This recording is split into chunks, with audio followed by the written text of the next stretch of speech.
this is another question that I get from people when I tell them they need to raise their prices. They say, well, but my clients can't afford a higher price. Yeah, of course, because that's the fear that you've built in your head that's not true at all, and that's a lie.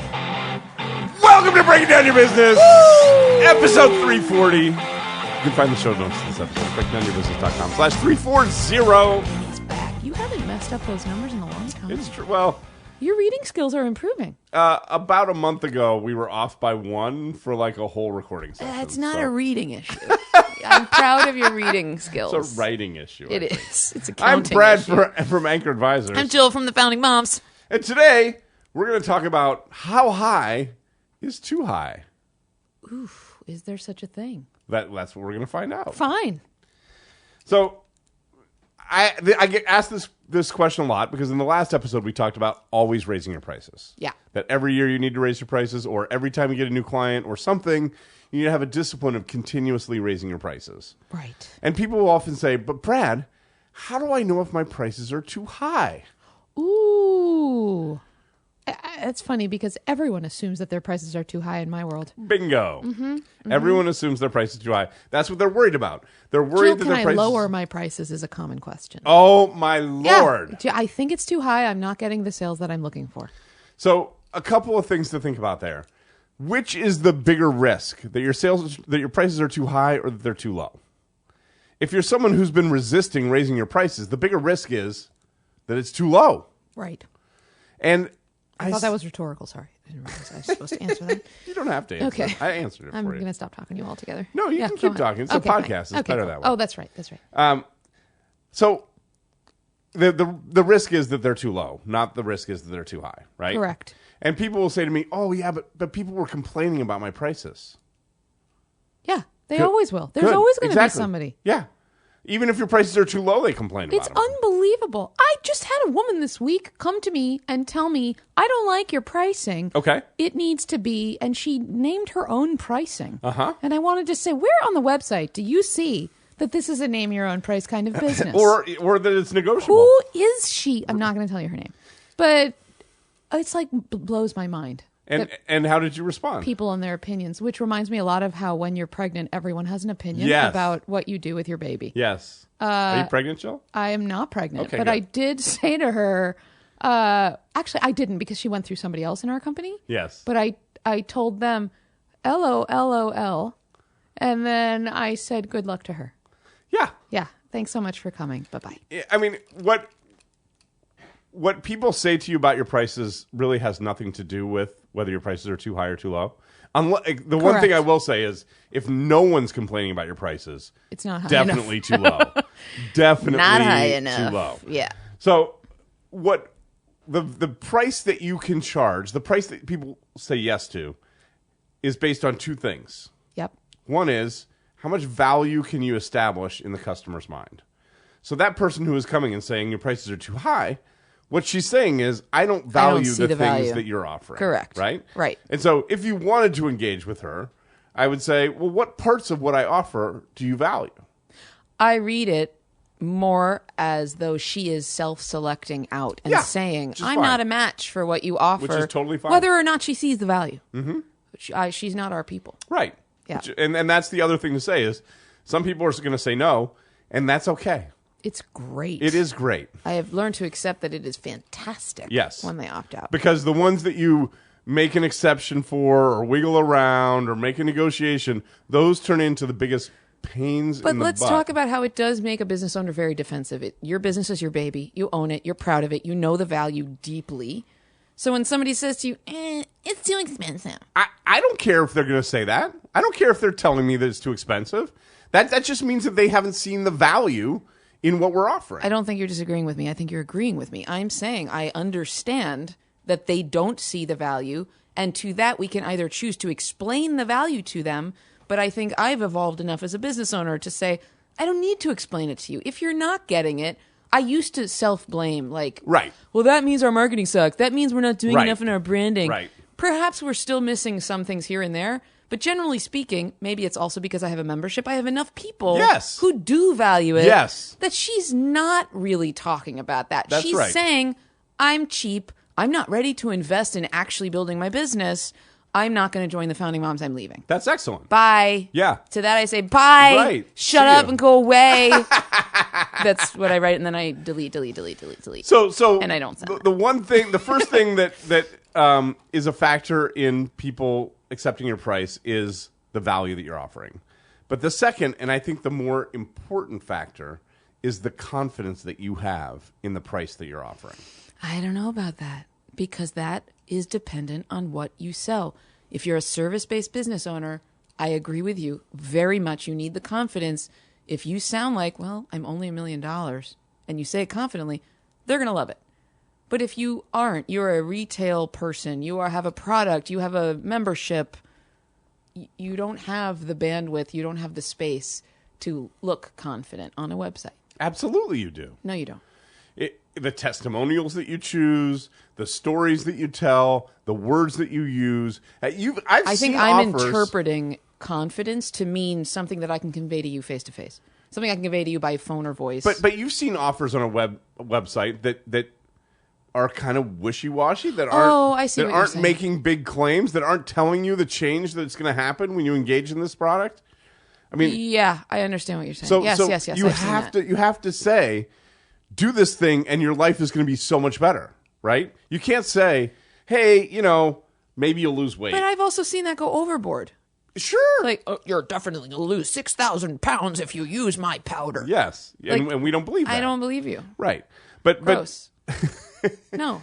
So you're not, confidence is not the same as lying. I was going to say, is confidence an art? Like, you have to figure out that fine line of looking like, I'm going to change your life, but not like, I'm going to change your life. Yeah, there's a fine line between confidence and arrogance. I'll agree with that, right? Or just stupidity and sleaziness. Say more. I'm not sure what you mean. Oh, like that whole, like, if you buy my powder, your life is going to change and you're going to have 4 eyeballs, not 2. Like, what? Yeah. I don't believe you. So I think that people who are selling powders, that's not our target market for this audience. That's very true. So our audience, by and large, is selling services. Right. And when we're selling services and we sit in front of that prospect and we say, how about $2,000? Yeah. That is not the way you're going to get $2,000. Agreed. What you're saying there is, talk me down. Agreed. And I'm just going on I'm disagreeing only because I think there's a lot that people perceive on a website, and it's hard to look confident versus not confident. That's that fine line that is really easy to do in person. We can do it on a podcast.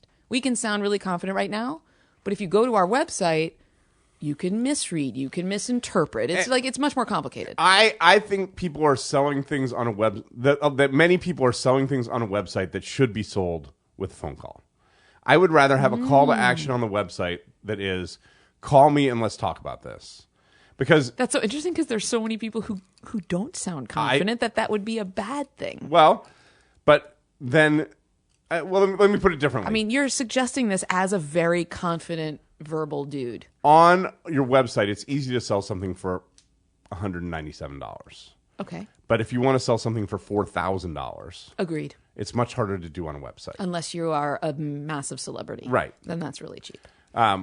So when we're selling things at higher price points, and there's a whole math thing, right? If I want to build my business to $1 million, yep, at $200, that's a lot of sales. Correct. Right? I need a massive amount of traffic to Quantity. do that. If I'm selling something for $5,000 and I want to get to $1 million, yep, it's a lot easier. Correct. And so when I'm working with clients, I'm usually moving them toward higher price point items that, better yet, if they're recurring, right? If it's $5,000 a month, now I don't need nearly as many people. Yep. So moving people toward higher price points and higher price point value offers that we're going to sell over the phone or face to face. Sure. And in that situation, you need to be confident in your price. You can't just throw out a price that you don't believe in. You need to know that you're offering many times the value of what you're charging. Let me play devil's advocate, though. Okay, somebody listens to the podcast, especially our last episode, and says, you know what? I'm going to raise my prices. Yep. I'm going to raise it 20%. Excellent. Well done. Test it out on a new person. Right. Because Jill and Brad said so, I'm going to test it out. That doesn't instantaneously mean you're suddenly confident and it's going to sound legit from you. But part of why I tell people to do it with new clients is that I've seen with my clients that they do it because I told them to.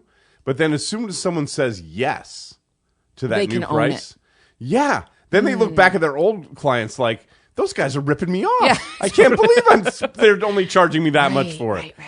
But Okay, something okay. shifts in your brain when someone says yes to that higher price. I want to disagree, but I can't. Yeah. So value, you need to establish the value of what you do. And the value comes from the client, not from you, right? What does that mean? The client has to recognize how Client much has to value. perceive it. Right. And Rather- so the right. question in the sales process, if we could solve that problem, how much would that be worth to you? Right. Right. So you have to establish the value. Yep. And then secondly, you have to be able to say with confidence the number that you want to put out there.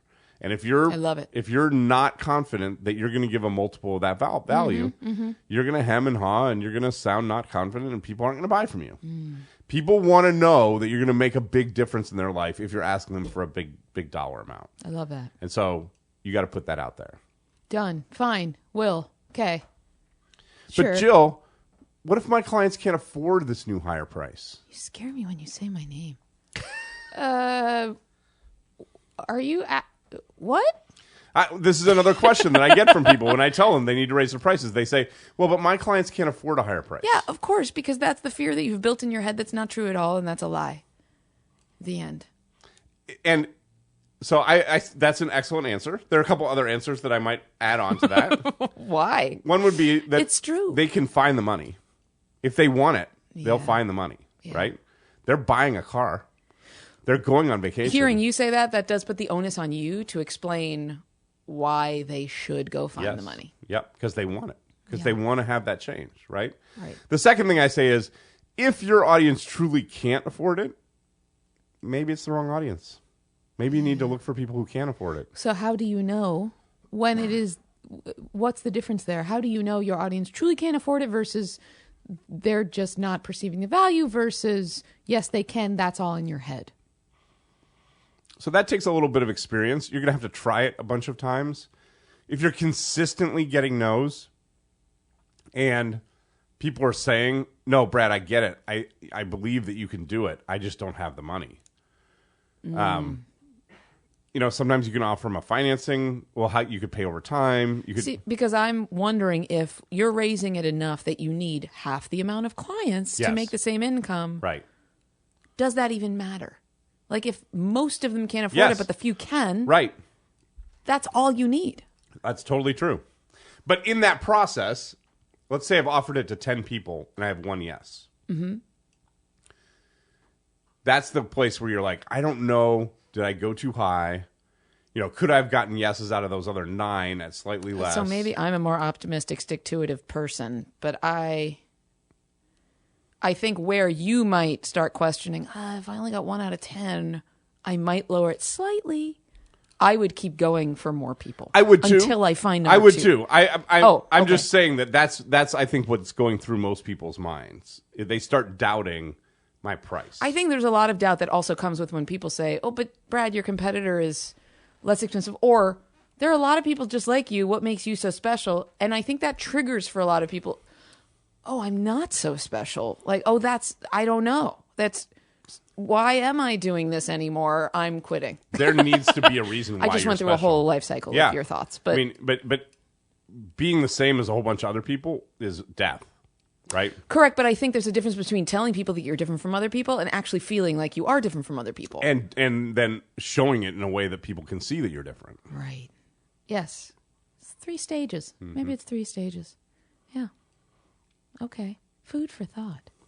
Food for thought. Hey, do you maybe want to call us at 708-872-7878? Share your story. Have you raised your prices recently? Are you wanting to or thinking about it but don't know how? Tell us. Tell us because we want to talk about it on the air. We want to talk about you on the air. And maybe tell a friend to tune in so that if you don't want to call, they'll call. As always, breakingdownyourbusiness.com/iTunes, and we crushed it.